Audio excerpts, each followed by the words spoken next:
everyone.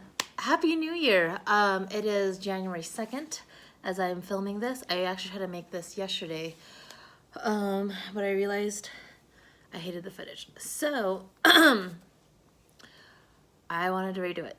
Anyways, I hope your 2020 wasn't too terrible and that you can think back and look at some positive things.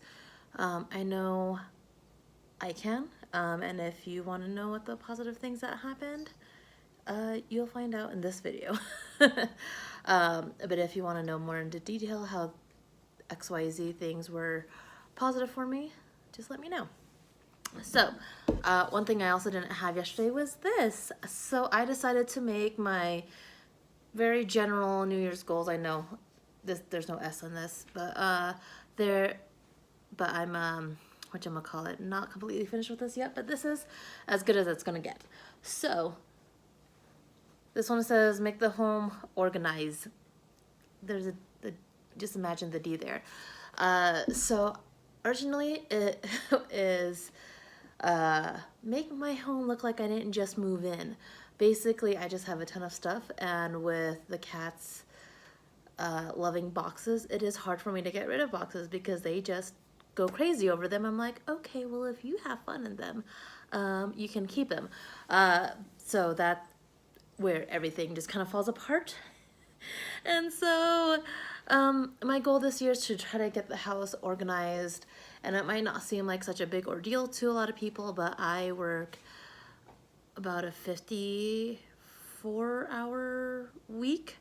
I do get 2 days off, and I also live in Colorado, so I can't really do anything until it gets warm. I could try to do things as much as I can around the house before then, which I'm trying to figure out what to do, but it's kind of hard when I can't access my storage unit as easily without feeling like I'm about to die. So that is a goal that I have. I also want to like move things around, reorganize. Like I just need to reorganize the whole house, figure out a better flow of the house, and hopefully it'll work. So the next goal is get physical therapy and speech, meaning speech therapy. So I started getting physical therapy in December. I kind of just stopped not having a no pain day. I had 2 car accidents back in 2015, about 6 months apart, and I've just kind of never been the same since. And I got massage to help me with the pain, which helped me like with my mobility and things like that, because it just kind of kickstart taking care of myself. And I would get that between once or twice a month.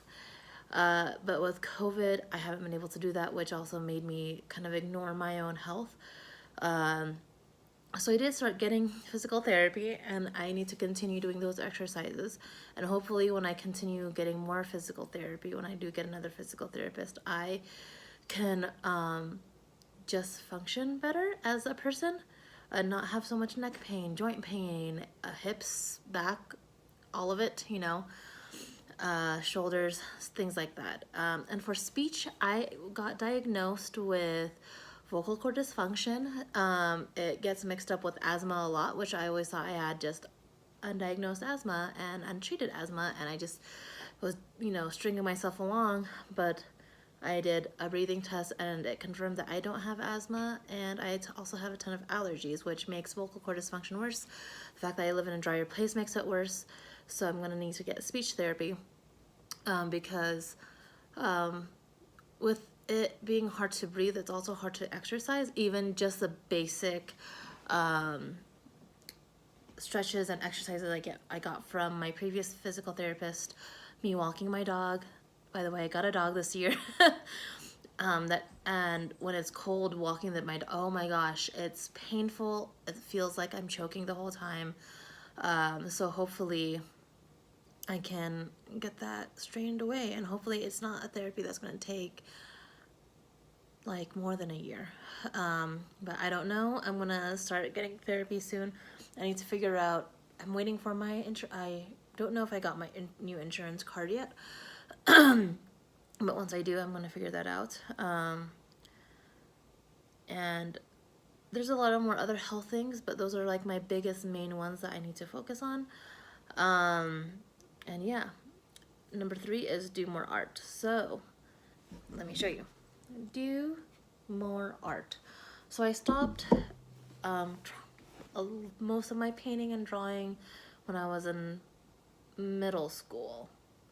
And then I continued again a little bit in college when it comes to drawing and coloring.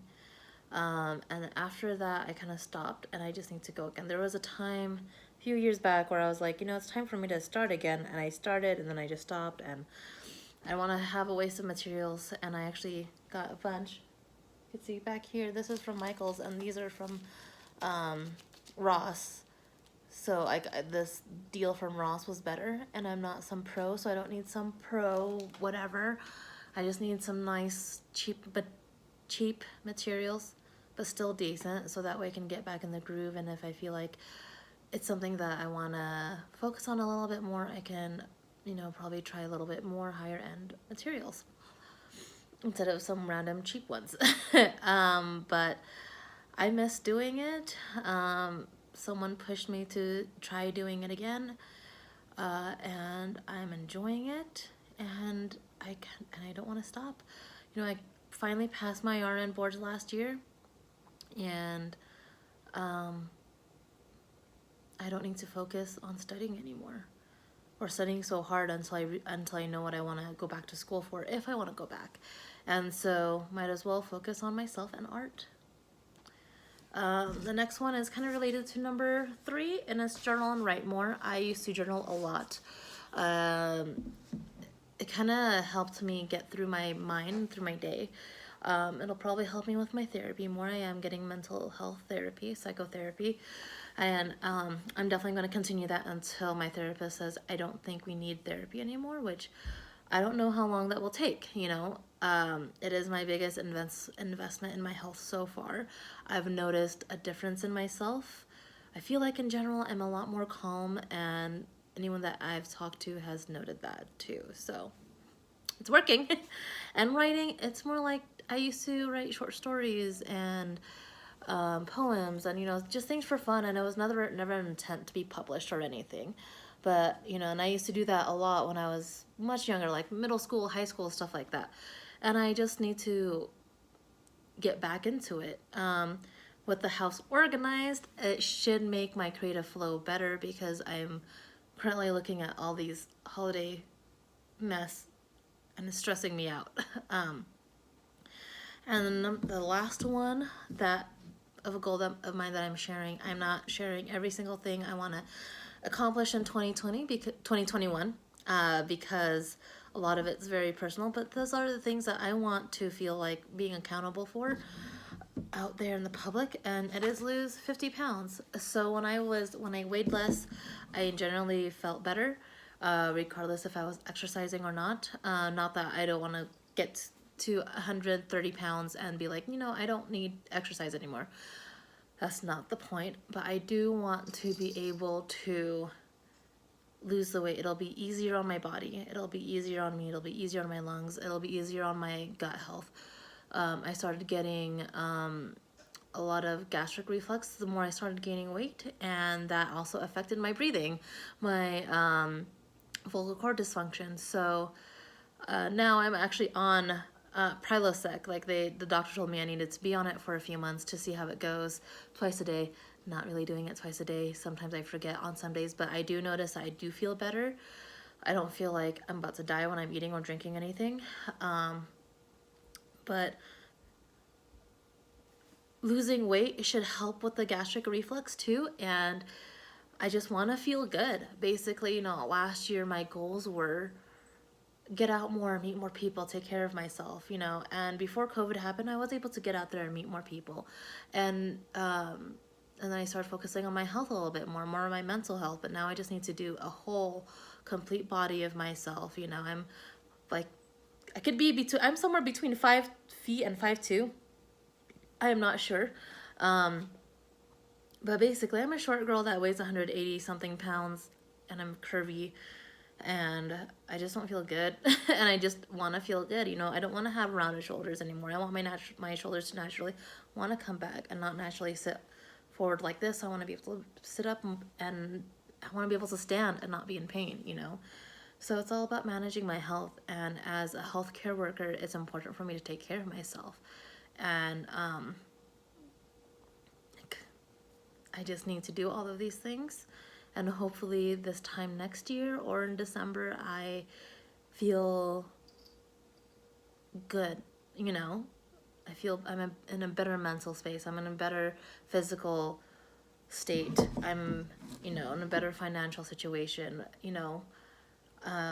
My place doesn't look like a chaotic nightmare.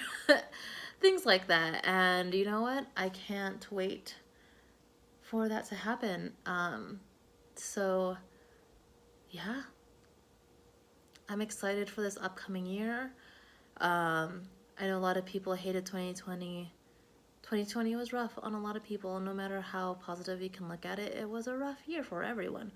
But we were all in this some type of similar boat, kind of. You know, I'm not gonna say like, you know, I know what it's like to be a single parent with a certain amount of kids struggling financially. Like I don't know that, but you know, but I feel like this year just kind of helped realize that we needed to be to support each other a little bit more. And I'm gonna start focusing on myself a little bit more, focusing on my own health instead of it. 2020 made me realize that I just needed to not put other people over myself anymore. I'm turning 30 this year, and I'm ready to kiss my 30s goodbye, and I would like to start my 30s in a much healthier state of mind. And I cannot wait to see what this year brings. I'm going to hopefully be vlogging more. That is my goal. And I'll see you guys in my next one. Have a good night.